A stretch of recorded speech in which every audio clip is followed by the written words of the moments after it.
મુખ્યમંત્રી ગૌમાતા પોષણ યોજનાની સહાય ચૂકવવા બાબતે સુરત જિલ્લા કલેક્ટરને આવેદન આપવામાં આવ્યું। ગુજરાત રાજ્ય ગૌશાળા પાંજરાપોળ સંઘ દ્વારા આવેદન અપાયું। વર્ષ 2023-24ના નાણાકીય વર્ષની સહાય ચૂકવવા બાબતે આવેદનપત્ર આપવામાં આવ્યું। મહત્વની વાત છે કે સુરત જિલ્લામાં ઘણી સંસ્થાઓને જમીન માલિકી અંગેના કારણોસર વર્ષ 2023-24ની સહાય આપવામાં આવી નથી। માલિકીની જમીન હોય તો જ સહાય મળશે તેવો સરકાર દ્વારા પરિપત્ર કર્યો હતો, પરંતુ ગૌશાળાઓની રજૂઆત બાદ માલિકીની જમીનમાં ઠરાવમાં સુધાર કર્યો હતો। ત્યારબાદ રાજ્યના ઘણા જિલ્લામાં માલિકીની જમીન વગર પણ ગૌમાતા પોષણ યોજનાની સહાય ઘણી ગૌશાળાઓને મળી છે। ત્યારે 2023-24ની સહાય જે ગૌશાળાઓ નથી મળી તેને ચૂકવવા માટે જિલ્લા કલેક્ટરને આવેદન અપાયું। આપનું નામ? મારું નામ જય પટેલ છે।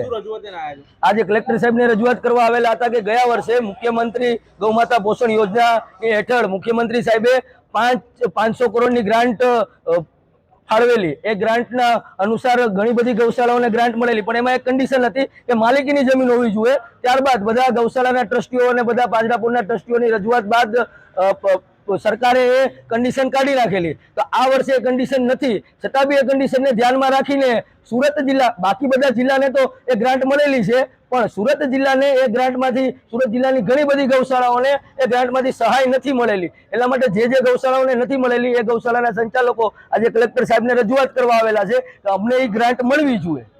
અને અમે આજે આ સરકારને લાવેલા છીએ, હિન્દુત્વવાદી સરકારને એટલા માટે જ લાવેલા છીએ કે ગૌ માતા માટે કંઈક કરશે। ગૌ માતા આજે હેરાન છે, કચરો ખાય છે, પીડાય છે, કપાય છે, એના માટે આ હિન્દુત્વવાદી સરકાર કાંઈ ને કાંઈ કરશે, એટલા માટે જ આ સરકારને લાવેલા છીએ। જો એ સરકાર ગૌ માતા માટે કાંઈ ન કરે તો પછી કોઈ જાતનો મતલબ જ નથી એ સરકારનો।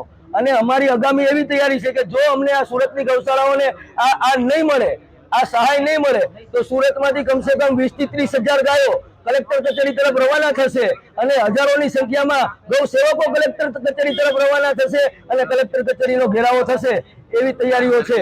અને ગુજરાતના હરેક કલેક્ટરે આ સહાય આપી દીધેલી છે, એક સુરતમાં જ નથી મળી। હું છત્રસિંહ ખેર, હમણાં ગુજરાત રાજ્ય ગૌશાળા પાંજરાપોળ સંઘ છે એનો મહામંત્રી છું ને અમારી સાથે ગુજરાત રાજ્યની 1500 સંસ્થા જોડાયેલી છે। 500 સંસ્થા અમારી સક્રિય સભ્યો છે। શું રજૂઆત લઈને આવ્યો છો કલેક્ટર? અમે ગૌશાળામાં ગઈ વર્ષે સરકારે 500 કરોડ રૂપિયાની ગ્રાન્ટ ગૌ માતા પોષણ યોજના હેઠળ બહાર પાડેલી। એમાં એક ગાયને એક દિવસના 30 રૂપિયા લેખેની સહાય ચૂકવવાની હતી। એમાં સરકારશ્રીએ જમીનનો મુદ્દો લીધેલો કે એમાં પૂરતા પ્રમાણમાં સંસ્થાની માલકીની જમીન હોવી જોઈએ, એને માટે અમે સરકારને રજૂઆત કરી ગાંધીનગર ને એ કરીને સરકારને ફેર વિચારણા કરીને એ મુદ્દો રદ કર્યો કે ભાઈ જમીનની જરૂર નથી, તમારે બીજી બધી શરત ફિટફુલ થતી હોય તો તમને સહાય મળશે। તે પ્રમાણે ગયે વર્ષે બધાને સહાય ચૂકવાઈ। હવે આ વર્ષે નવો જે 23-24નો GR કાઢ્યો તેમાં બી જમીનનો કોઈ ઉલ્લેખ કર્યો નથી, તેમ છતાં સુરત જિલ્લાએ જમીનનો ઉલ્લેખ કરીને એના વાંધા કાઢીને આ મોટેભાગની સંસ્થાની સહાય નામંજૂર કરેલી છે। એના માટેની અમારી રજૂઆત છે। આગામી સમયમાં તમારે વાત સાંભળવામાં નહીં આવશે તો? હવે ની વાત હવે 3 દિવસ છે માર્ચ મહિનાના, હવે પછી હવે અમે વિચારીશું શું કરવું એમ। 11 માર્ચ 2024ના રોજ મક્કાઈપુલ સર્કલ પાસે જાહેરમાં ફૂટપાથ પર એક ઈસમ મરણ ગયેલ છે એવી જાહેરાત આવેલી, જેના અનુસંધાને અઠવા પોલીસ સ્ટેશનના અધિકારીઓએ સ્થળ પર જઈ અને મરણ જનારની વેરીફાઈ કરાવેલ અને આ અંગે અકસ્માત મોત 23 નંબરથી દાખલ કરવામાં આવેલ CRPC 174 મુજબ, અને ડેડ બોડીને સિવિલ હોસ્પિટલમાં લઈ જઈ તેનું PM કરાવવામાં આવેલ અને આજુબાજુવાળાના નિવેદનો લેવામાં આવેલ। PM નોટ આવ્યા બાદ PM નોટનું કારણ સ્પષ્ટ આવેલ કે મરણ જનારનું મૃત્યુ છે એ હેડ ઇન્જરીને કારણે થયેલું છે, જેથી અઠવા પોલીસ સ્ટેશનની અંદર 26 માર્ચ 2024ના રોજ મરણ જનારનું નામ સરનામું પૂરું મળેલ ના હોય અને ખાલી ભૂરિયા તરીકે ઓળખાતો હોય, સરકાર તરફે પોલીસ સબ ઇન્સ્પેક્ટર શ્રી ઝાલાનાઓએ 302 મુજબની ફરિયાદ આપેલી અને તપાસ છે પોલીસ ઇન્સ્પેક્ટર રબારીનાઓ અઠવા પોલીસ સ્ટેશનના કરી રહેલ છે।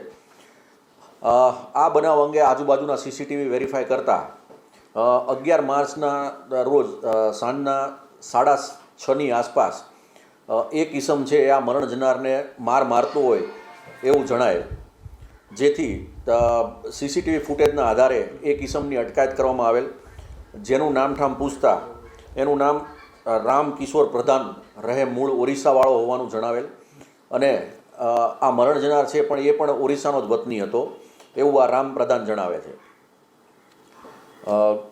સીસીટીવી ફૂટેજના આધારે આરોપીને અટક કરવામાં આવેલ છે. આરોપીએ પોતાનો ગુનો કબૂલ કરેલ છે અને ફક્ત 400 રૂપિયાની લેતી દેતીમાં બંને વચ્ચે ઝઘડો થતાં મારામારી સુધી વાત ગયેલી અને જેના કારણે આ ભૂરિયાનું મૃત્યુ થયેલ છે.